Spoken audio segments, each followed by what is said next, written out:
Okay, so we are going to give it another minute to see if there's more people joining.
Okay. Hello and welcome, everybody. This is Sri Chalapa. I am the president and co-founder of Engagedly, and welcome to the Engagedly webinar series.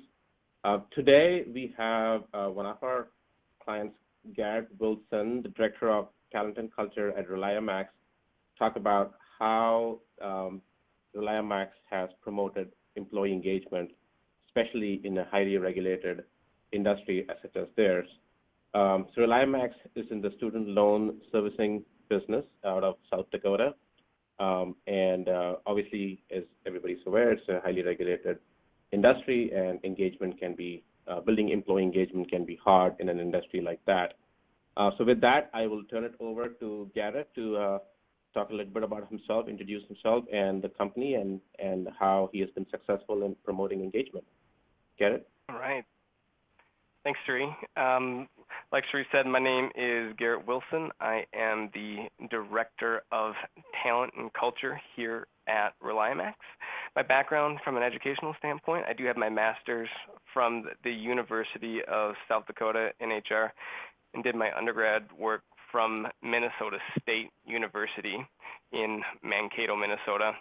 I do have my SCP certification through SHRM and my SPHR certification through HRCI. A lot of my background is in highly regulated industries like healthcare. I used to work for a healthcare organization that provided specialty services for people with individuals with disabilities, and it was a one-stop shop that encompassed residential settings, educational settings, and actually healthcare services. On the flip side, I've also worked on the distribution channel of medical supplies and healthcare.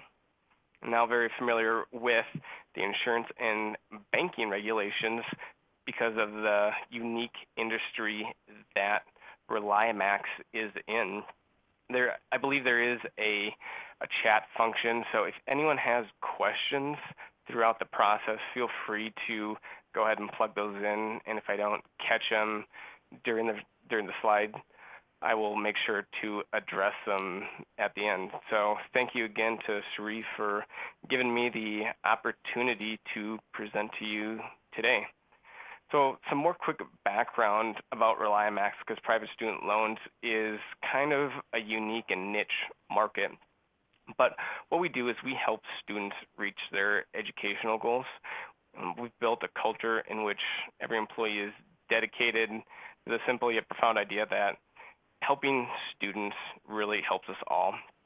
And we do this by delivering an innovative private student loan program that's backed by proven industry expertise, risk management, and data-driven analytics, and helping our lenders help students by delivering outstanding service. We do have over $14 billion worth of loan disbursement data to help us make good loan decisions and enable students to help get financial success during their college experience. We were founded in 2006 and are based in Sioux Falls, South Dakota.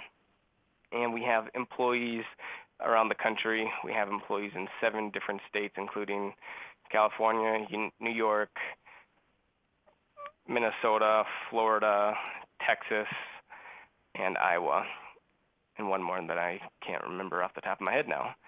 But so wide scope within the industry and the United States.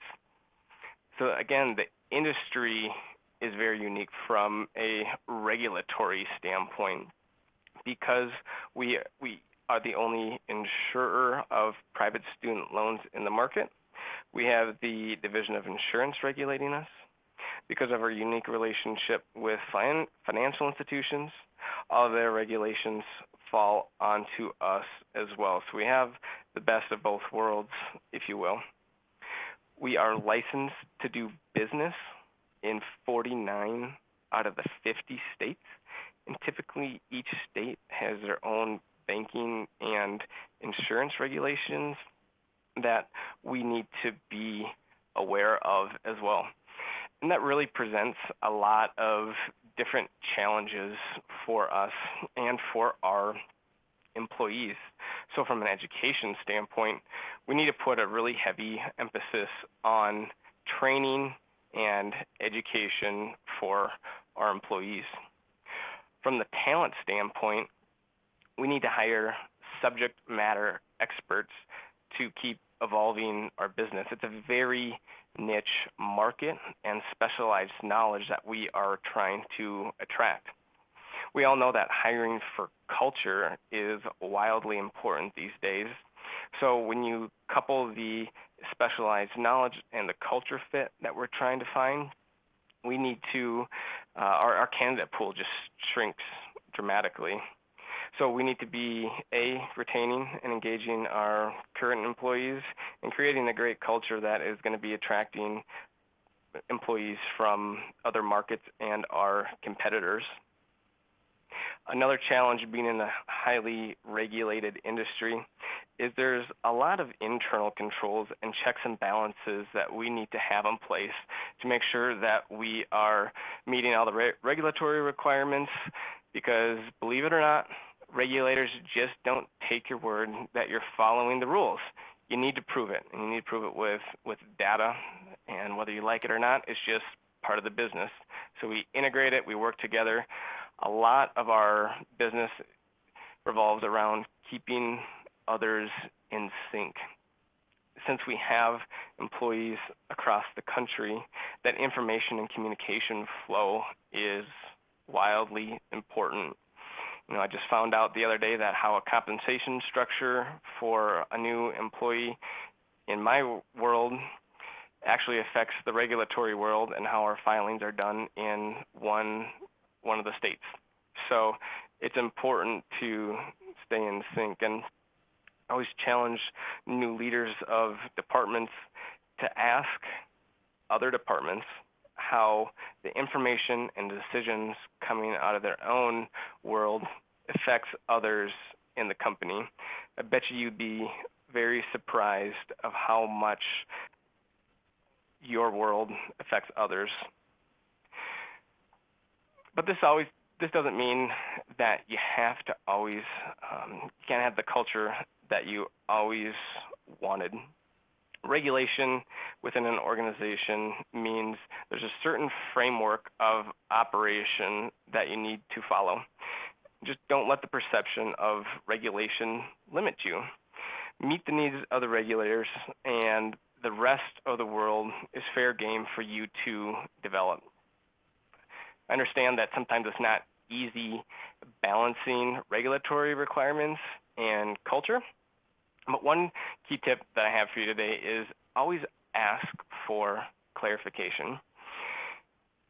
If you guys have seen a lot of the regulators, typically they are just stuck in a conference room, plugging away on their computer, and come out and ask questions when they need it. Don't be afraid to go to them. A lot of times they are happy to talk to you and give you clarification around their world. Most of them that I've dealt with are fantastic people. and they are widely aware of the different stereotypes that are out there about regulators. But you need to understand what the regulators are trying to solve for and turn them into solutions to meet whatever requirements, but also protect the integrity of your business and culture.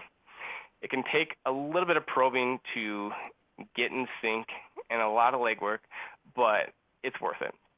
So for example, recently we went through a certification for a certain part of our business, and it was heavily focused on the IT world. And one of the controls that affected my area in the HR world is the control said we need to have an employee handbook so employees know their expectations. Well, we don't have an employee handbook at ReliaMax for a lot of reasons that I won't get into, but we do make sure employees are trained and can do their job successfully and know what's expected of them. We just don't put it in a handbook form. So when I asked why they need a handbook, they elaborated that they wanted to make sure that we were following certain internal regulations, and employees knew what was expected of them, revolving around acceptable use, clean desk policies, and other components of IT. Perfect. Not a problem. I can deliver all that information through our LMS and put it part of our training program. Is it okay if I put that information in there and not in a handbook? And the answer was absolutely not a problem. They really didn't care. So as long as I could prove that people got the knowledge and we were following all the expectations. So do a little digging and make them a partner and not an opposition. So engagement is kind of a buzzword that's been flowing around our world for a long time. And there's so much information and philosophies out there, and I don't want to focus on the philosophies, but really focus on the strategic and tactical components of integrating engagement strategy. Because there's no silver bullet for you to just take a plug-and-play solution. You need to do a lot of homework and legwork on yourself, and I'll give you some tools and knowledge for success. If I did figure out a silver bullet that I could just replicate in each world, I can tell you that I'd be a millionaire and wouldn't be where I'm at today. I'd be on a beach and not in South Dakota. Getting to be kind of cold here. So just to kind of frame up and get in sync, there's lots of definitions around engagement, but how we're going to define an engaged employee is someone who works with passion and feels a profound connection to their company. They drive innovation and will ultimately move the organization forward. Disengaged employees, on the other hand, are essentially checked out. They're sleepwalking through their day, maybe putting in the time, but lack passion and energy. And lastly, disengaged employees aren't just unhappy at work, they're busy acting out on their unhappiness. Every day, the workers undermine what their engaged employers or their engaged coworkers accomplish. They lower the morale levels and productivity levels organizational-wide. So pretty simple. Hopefully a lot of you already understand those components. For those who are data-driven, there's a 2015 Gallup poll that showed that 32% of U.S. employees are engaged, 50.8% were disengaged, and 17.2% were actively disengaged. And historically, there hasn't been much variation in this historical data. It's been pretty consistent. So based on this poll, only 32% of your employees in your business are driving it forward.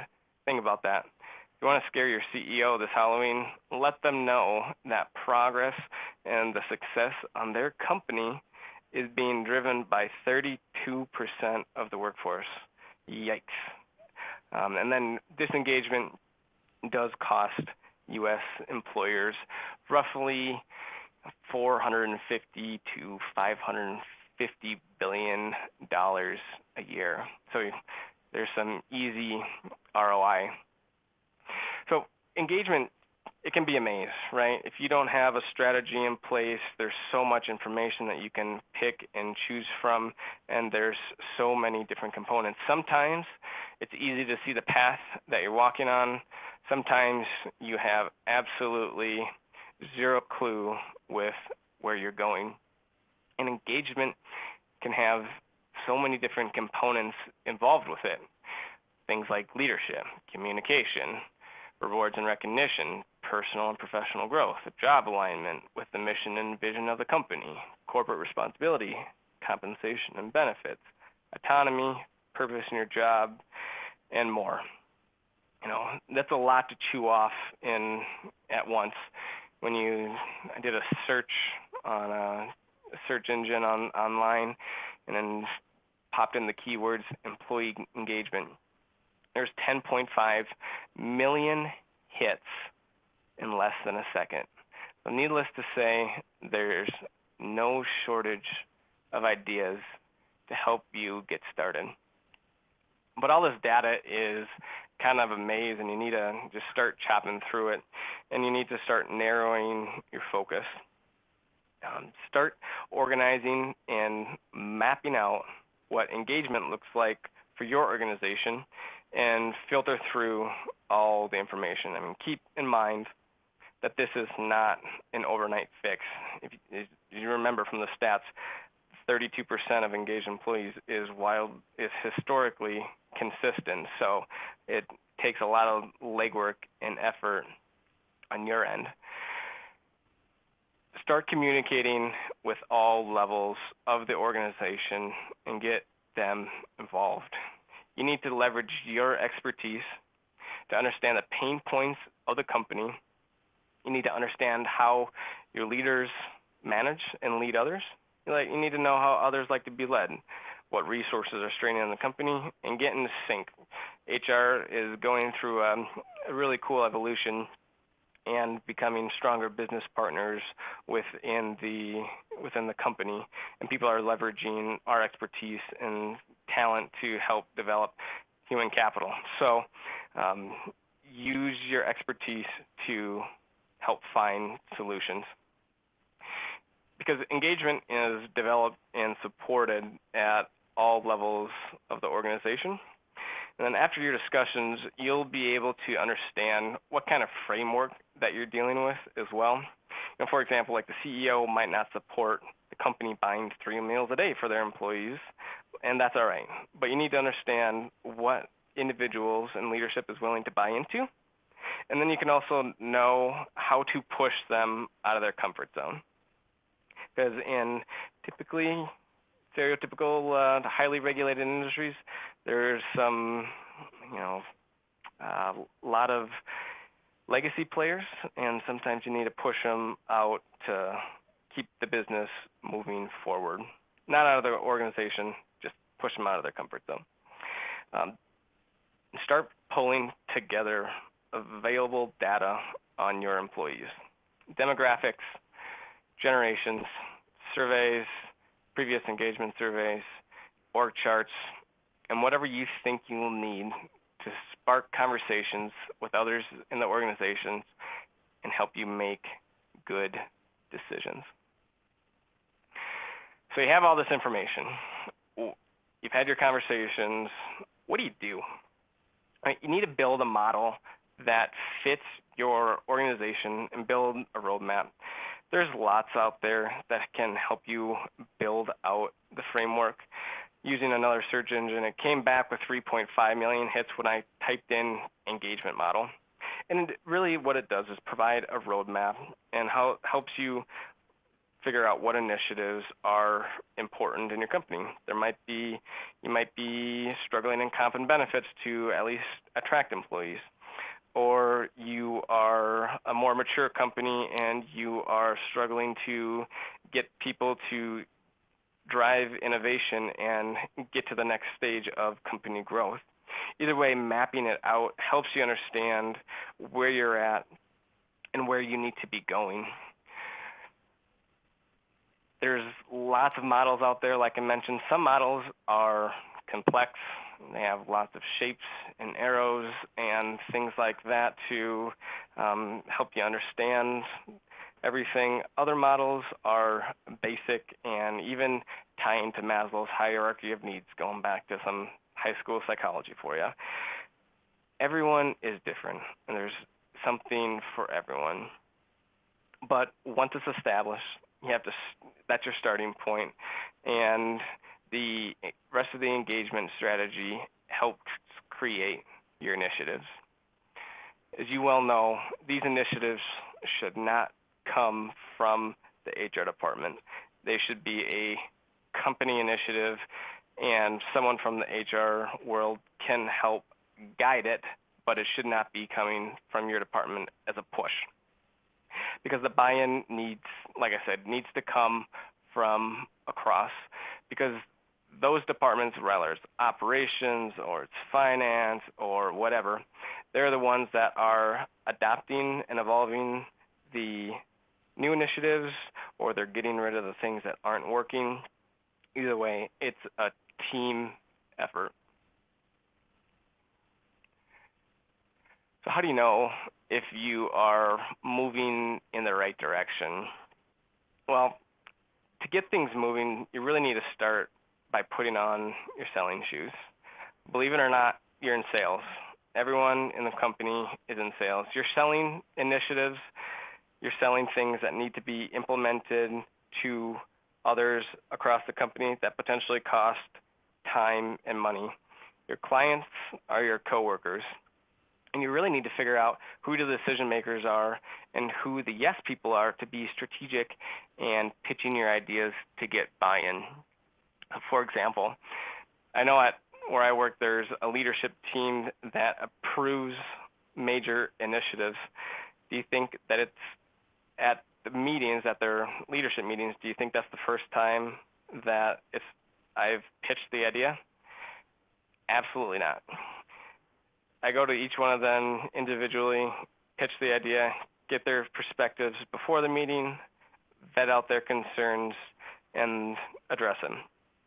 It takes a little extra legwork up front, but in the long run, it saves a lot of time and the headache because those meetings go slick and everyone's on board.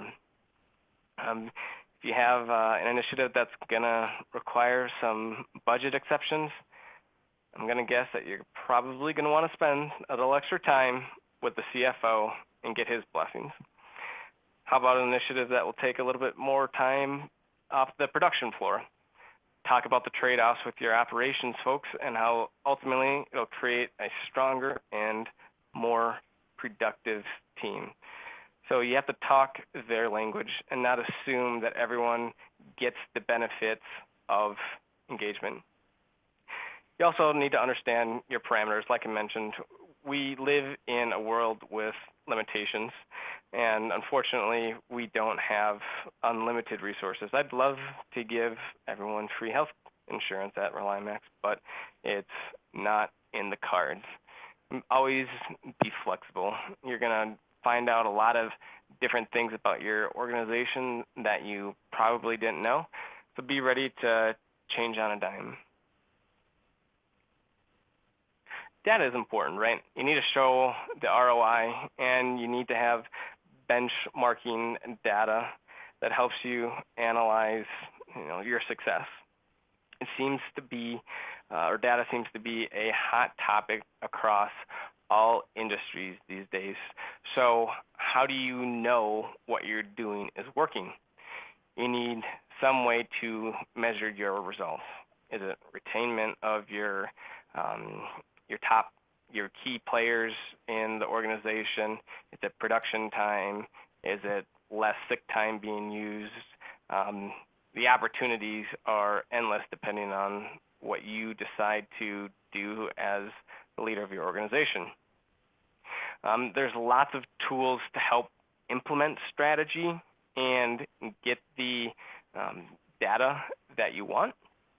So consider doing a needs assessment of your organization. For example, do you need an all-in-one system that integrates payroll, a survey tool, performance management, an LMS component, learning management system component, applicant tracking, and anything else? What technology do your employees have access to? I've worked in a distribution world where there was one computer and it, just got used by one person that was typing in shipment orders. We found out that doing the old school paper surveys was the best way to reach this generation and skill set of people. So you need to figure out what audience you're trying to attract. So at ReliaMax, we did implement Engagedly.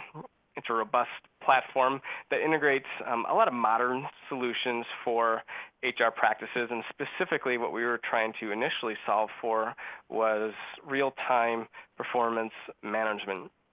So it was just painful, personally, going through the traditional way of doing the annual performance reviews, collecting them. It was like pulling teeth to get them back. I think, a lot of the times there's so many errors in regards to recency that it's not an effective way to manage performance. So we need to integrate that. Some of the hot topics that I've seen is people are just getting rid of reviews altogether. And, I get it. If that works for you, perfect. Hopefully they're supplementing it with some other way of connecting with their employees. But for us in the field that we're in, we can't do that. We don't have that luxury because there are multiple controls that say, at a minimum, we need to review employee performance annually. Now, what I didn't say is everyone has to do an annual performance review. Performance just has to be reviewed at least annually. So we can do it more frequently and whatnot, as long as we're doing it once a year. And thankfully, we have a lot of best practices in place that we're meeting with our employees face-to-face at least weekly about performance and initiatives. And Engagedly gives us a great tool to help us track those conversations, our goals, different 360 reviews, do pulse surveys if we have questions for our employees instead of doing a huge engagement survey at year end. Engagedly does have a learning management component and a lot of other fun social components as well to help us stay connected.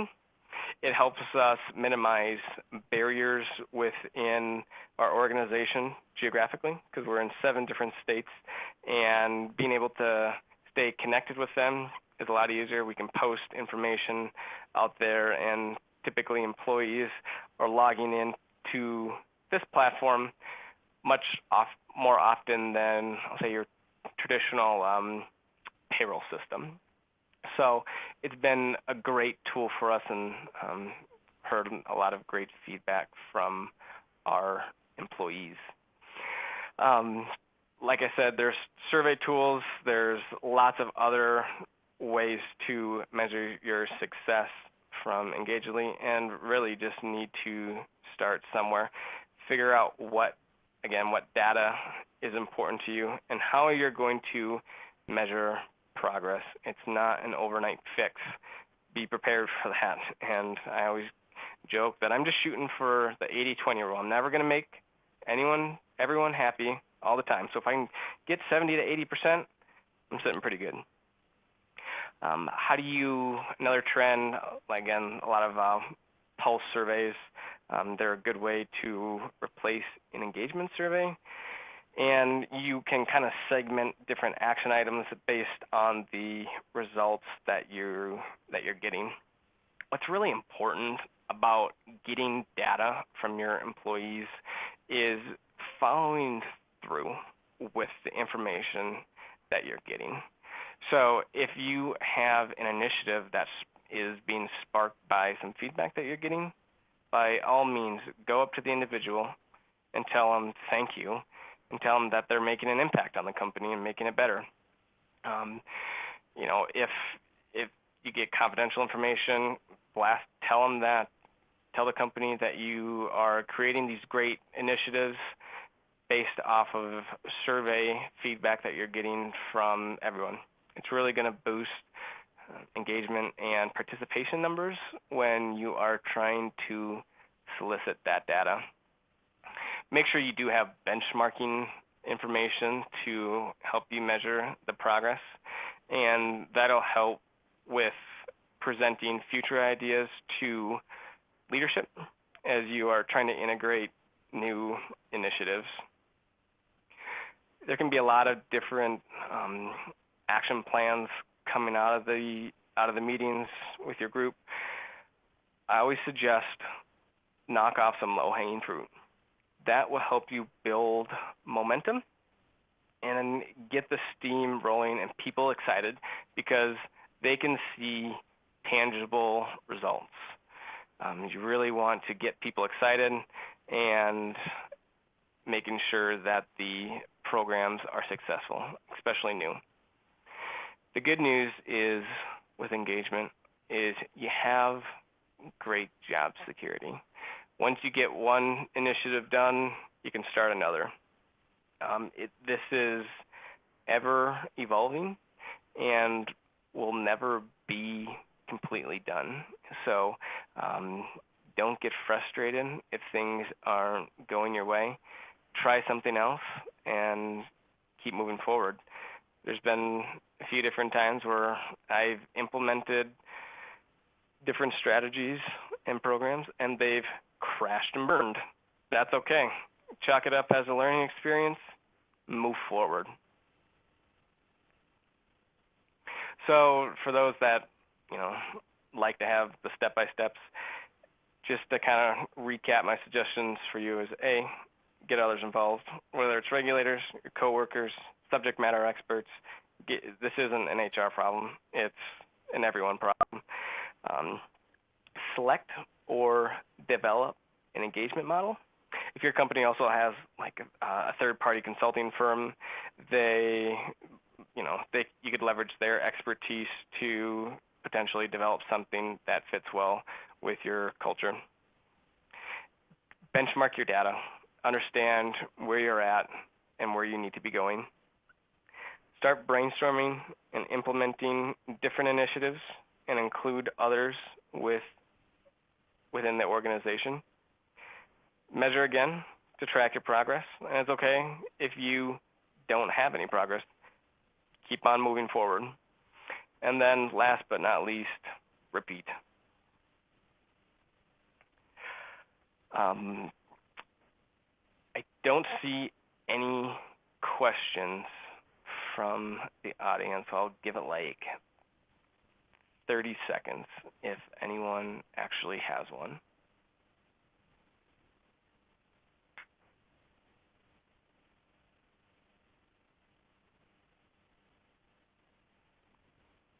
About now is when I'd cue the final Jeopardy music, but I didn't have that queued up, so I apologize.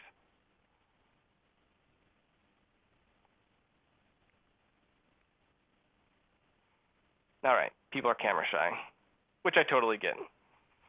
If you have more questions, I apologize. I don't think you can click the LinkedIn profile, but if you can, great. If not, I'm the only Garrett Wilson at ReliaMax, so it should be pretty easy to find. Feel free to shoot me a call. Love talking strategy, tactics, and philosophies, or you can shoot me an email. Either way, available, flexible, and love to hear from you.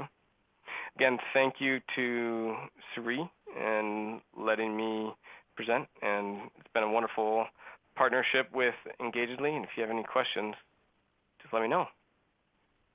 Hopefully everyone has a wonderful day, and take care. Thanks, Garrett, and thanks everybody for joining. This will be available to you after as well as a recording, so you'll get an email about that as well. Again, hopefully you can join us for our next webinar in November, which we will let you know shortly as well. And thank you again for joining the presentation by Garrett. Thanks, Garrett. Everybody have a good day.